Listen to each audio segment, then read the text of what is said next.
ఏవండోయ్ ఇది విన్నారా?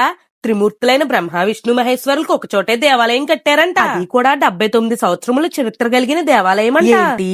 ఇక్కడ బ్రహ్మ విష్ణు మహేశ్వరులు ఒకే సర్పరూపంలో దేవాలయ ప్రాంగణం అంతా సంచరిస్తూ దర్శనమిస్తారా అనుకుంటున్నారా? అదే అండి, మన రాజమండ్రి నుంచి సుమారు 18 కిలోమీటర్ల దూరంలో ఉన్న రాజానగరం మండలానికి చెందిన నరేంద్రపురం అనే గ్రామంలో ఉన్న త్రిమూర్తుల స్వామి దేవాలయం అండి. దేవాలయం చరిత్రకు వెళితే 79 సంవత్సరముల క్రితం ఉల్లి రాములు అనే రైతు పొలం పనులు చేసుకుంటూ ఉండగా సర్పరూపంలో దర్శనమిచ్చారటండి. ఆయన ఉదయాన్నే ఎడ్లు నాగలి పట్టుకుని వెళ్లి పొలం దున్నుకుని చీకటి పడిన తర్వాత కూడా ఎడ్లని మేపుకునేవారు. ఆ సమయంలో ఒక కాంతి రూపంలో దూరంగా ఒక మనిషి నుంచుని చూస్తున్నట్టు అనిపించిందట. రాములు గారు తన పొలంలో దొంగలు పడి బీడును మేపేస్తున్నారేమోనని భ్రమపడేవారటండి. తీరా అక్కడికి వెళ్లి చూస్తే మళ్లీ వేరే చోట వెలుగు కనిపించేదట. రాములు గారు ఇదెక్కడ మాయా అని ఊరు పెద్దలకు వెళ్లి చెప్పగా ఊరు పెద్దలందరూ కలిసి వచ్చి పొలంలోకి వెళ్లి చూస్తే వాళ్ళకి ఏమీ కనిపించేది కాదు. పొలంలోనే ఒక వేప చెట్టు, నారింజ చెట్టు, జామ చెట్టు, తాడి చెట్టు ఉండేవటండి. ఈ 4 చెట్ల కింద పుట్ట ఉండేదటండి.